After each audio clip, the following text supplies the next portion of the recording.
Welcome back, parents. So during this six-part series, we're going to go over what can we do to help our kids thrive in a STEM-focused world, right? We as parents, we're here to facilitate their learning and hopefully increase their love of learning to be able to take on those more challenging careers that is going to be necessary in the upcoming years. All right.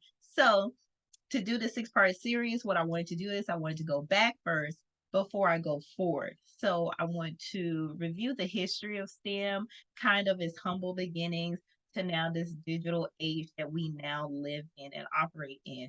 So what does those humble beginnings look like, when it comes to the US standing in the world, when it comes to the classroom settings, when it comes to those innovators and those prominent figures in US history that really impacted the push to STEM education into the classroom. So I'm going to go into a presentation that I created. Okay, so let's shift this camera to my screen. All right, so here are the statistics of STEM education when you're comparing the US to the entire world, right? The US is ranked 27th in the world when it comes to STEM education. We're falling behind. We have been falling behind. Don't let the media fool you. Only 16% of high school seniors are proficient in mathematics. That is graduating also seniors. That means that our kids are graduating high school not having the capacity to learn those advanced maths that they're going to need to get into these challenging career fields. 36% of graduates go into STEM fields, meaning that we are not promoting and capturing those students who have an interest in these fields and kind of continuing to resource them and support them as necessary to continue to encourage them to go into these fields. They're dropping off somewhere along the way. China produces 4 times as many STEM graduates as the US. That is no secret. India also, that is no secret. Okay. We do know that we lack in the production of STEM graduates. And why do we not look to Singapore as a great example of what we should do? I don't know. Go back, and going back, we have 1950s to 1960s. Now, that is kind of when STEM education took off into the classroom setting, inspired by a gentleman named Richard, James, and Francis. These 3 individuals, there are more. There are more. These are just the 3 that I picked out. So 3 individuals that you probably never even heard of, worth researching, especially when it comes to STEM education and how they present the information. So in the 1950s and 1960s, this is when the government really threw some money at STEM education. They wanted to research kind of what does the future need, what are the future generations going to be capable of doing, and how can we get more scientists and engineers. 1970s and the 80s. All right, so we have a huge shift from towards practical applications instead of theoretical discussions. We go into practical application with relevant research. This is when you start seeing that project-based learning come into the classroom when it comes to 1970s and 1980s. Computers are more accessible, allowing students to learn programming and coding. This is when that internet talk starts to develop. 1990s to the 2000s is kind of today also. We're interconnected because of the internet now and globalization. All the countries are starting to realize that we kind of got to work together with this thing called technology, right? So no one's really closed off unless you're that one country. So everyone is kind of playing along and side-eyeing each other and sneaking and trying to figure out who has the next best thing coming. We also realized during this time that we have an issue, right? We have an issue with diversity in STEM. We're producing these STEMers, right? They're graduating college. Our inventors are not the select few anymore. Now we have teams being formed with advanced knowledge when it comes to these concepts. Okay. But when you look around the room, they notice that we're all kind of looking the same. Okay.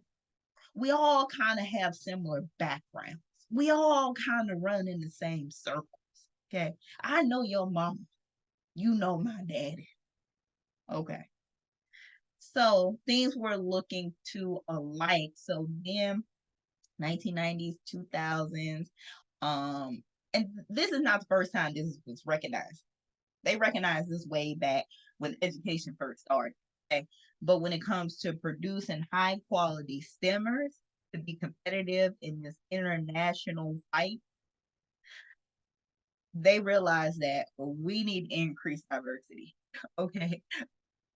So I put this really cool slide in here for everyone to go.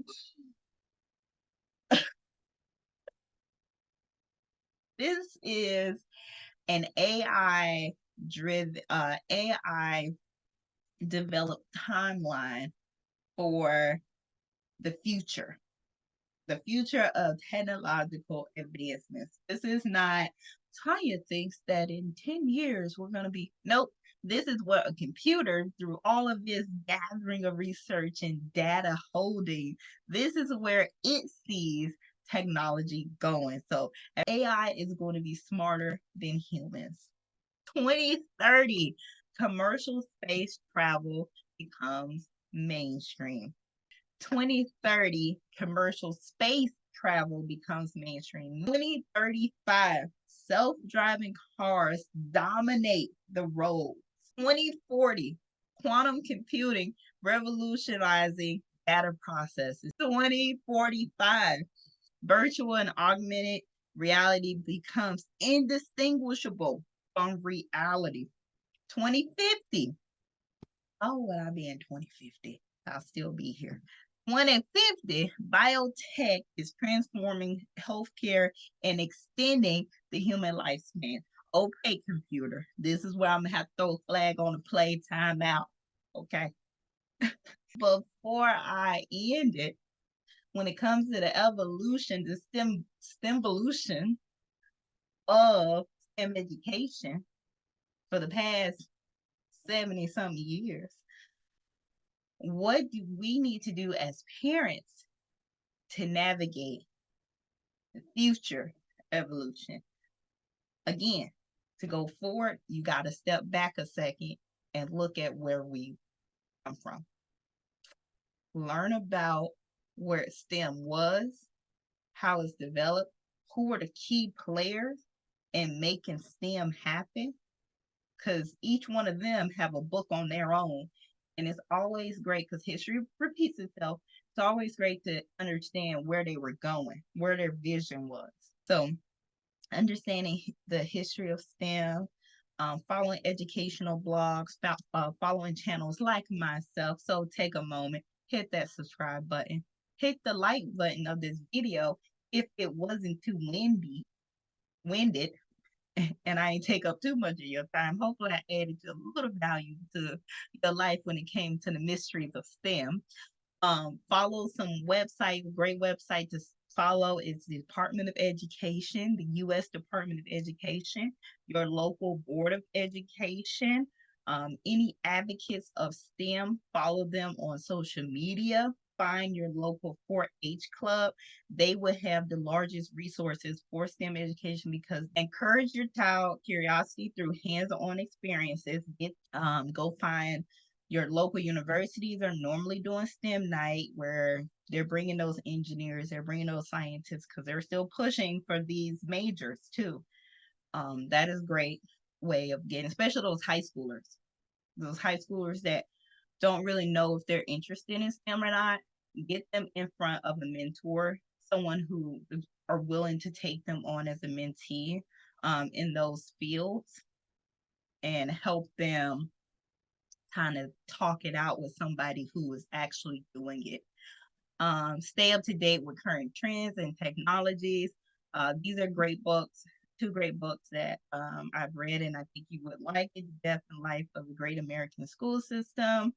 Foster a growth mindset and positive attitude towards failure. Failure is going to happen, but how you bounce back from that. We want to develop resilient children, because a non-resilient child becomes a non-resilient adult who acts out in this world that's too old to be acting out. And then explore STEM career paths with your child. Showing your child that you're interested in what they're interested in. That's the easiest way to encourage STEM exploration. They don't have to become an engineer. They don't have to become a scientist. They don't have to do anything with technology or become an artist. They don't have to do that. They can be a business person. They can create all type of wonderful things in this world that's outside of traditional STEM careers. But what you want to do is making sure that they pursue it relentless, and they become experts in whatever they want to do, and don't dibble dabble. Become the expert, whatever you decide to do. So now that we know a little bit about the evolution of STEM education, let's embrace the exciting history of where it was, its humble beginning, to where it is now, and the journey that is going to take us and our kids into the future with open hearts and open minds. That is what we're here for. So together we can nurture those curiosities, those creativities, and the critical thinkers that we need for tomorrow. So that is all I have for part 1. Hopefully you join me on part 2, and hopefully this video wasn't so long that you're like, she's just yapping away. I'm a talker. I'm sorry. Okay. I'm sorry. So I hope you join me on part 2. Please subscribe to my channel, where I'm putting out my journey as a STEM mom. And hopefully you join me as you continue on your STEM journey as a STEM parent. Until next time, bye.